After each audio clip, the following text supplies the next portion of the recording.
Assalamualaikum warahmatullahi wabarakatuh. Perkenalkan, nama saya Dahlia dengan NIM 2303542111003, Program Studi Agroteknologi Fakultas Pertanian Universitas Andi Dema Palopo. Baiklah, di sini saya akan membawakan materi penyuluhan pertanian yang berjudul Menjaga Ketahanan Pangan dimulai dari Petani Cerdas. Yang pertama adalah apa itu ketahanan pangan? Ketahanan pangan secara sederhana adalah kondisi ketika setiap orang di setiap waktu memiliki akses terhadap pangan yang cukup, aman, dan bergizi untuk hidup sehat dan produktif. Ada 3 pilar penting di dalamnya. Yang pertama, ketersediaan. Artinya pangan harus cukup jumlahnya baik dari hasil produksi dalam negeri maupun cadangan yang dikelola dengan baik. Yang kedua, keterjangkauan. Pangan yang tersedia harus bisa dijangkau oleh masyarakat dari segi harga maupun distribusi. Yang ketiga, pemanfaatan. Pangan yang dikonsumsi harus memenuhi standar gizi dan keamanan sehingga benar-benar menyehatkan tubuh.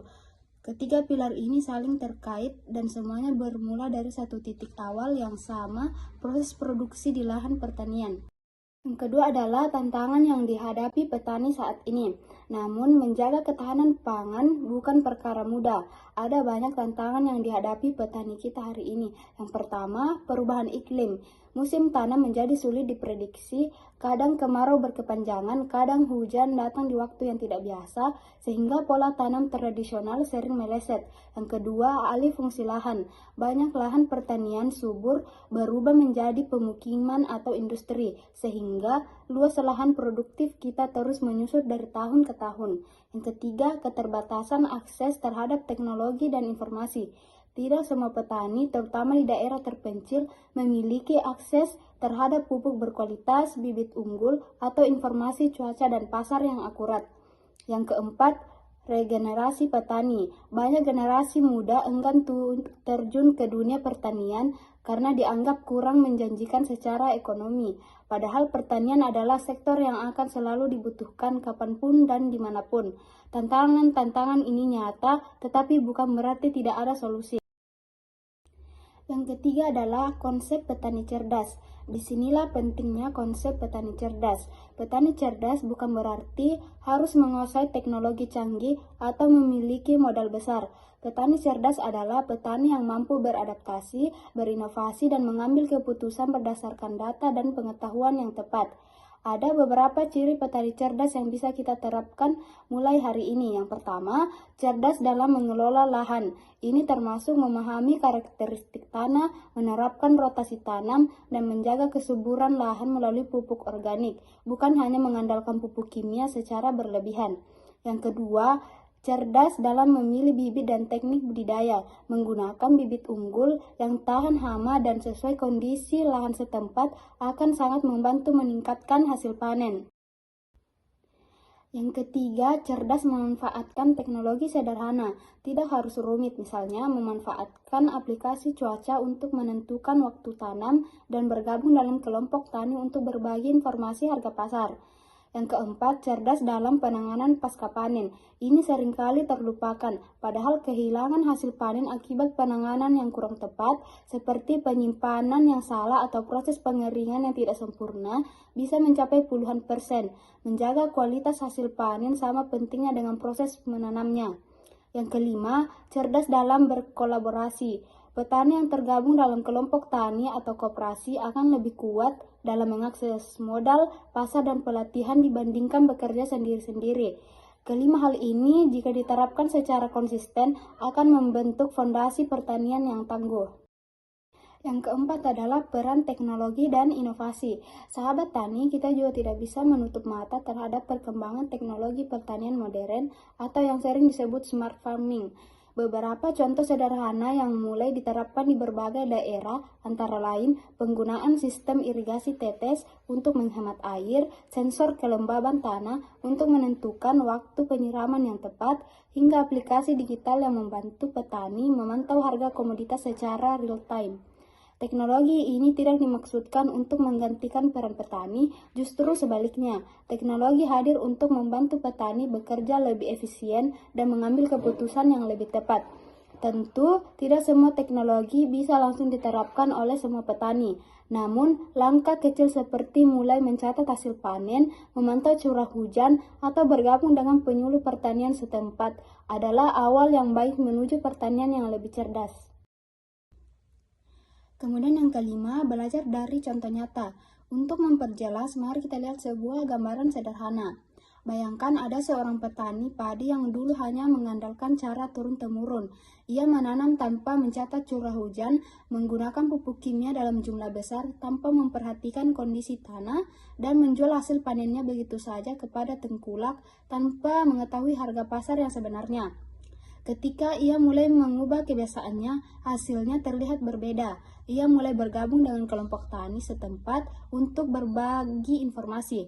Ia mulai memperhatikan waktu berdasarkan pola cuaca, bukan sekadar kebiasaan lama.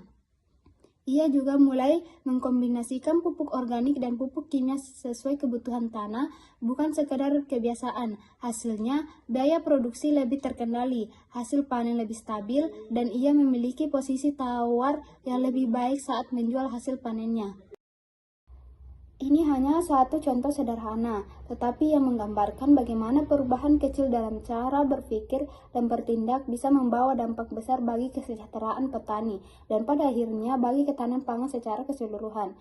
Kita juga perlu memahami bahwa kehilangan hasil pertanian pasca panen di banyak daerah masih menjadi masalah serius.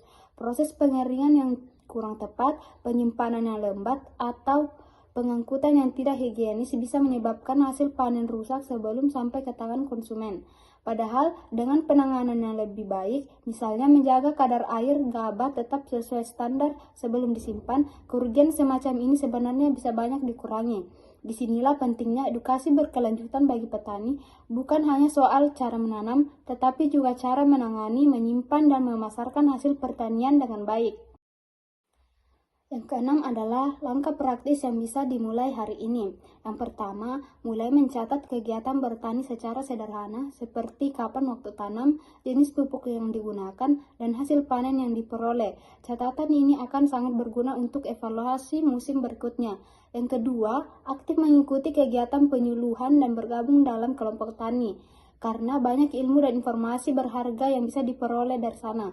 Yang ketiga, mulai menyeimbangkan penggunaan pupuk organik dan kimia sesuai kondisi lahan untuk menjaga kesuburan tanah dalam jangka panjang. Yang keempat, perhatikan penanganan pasca panen dengan lebih serius, karena kualitas penyimpanan sangat menentukan nilai jual hasil panen.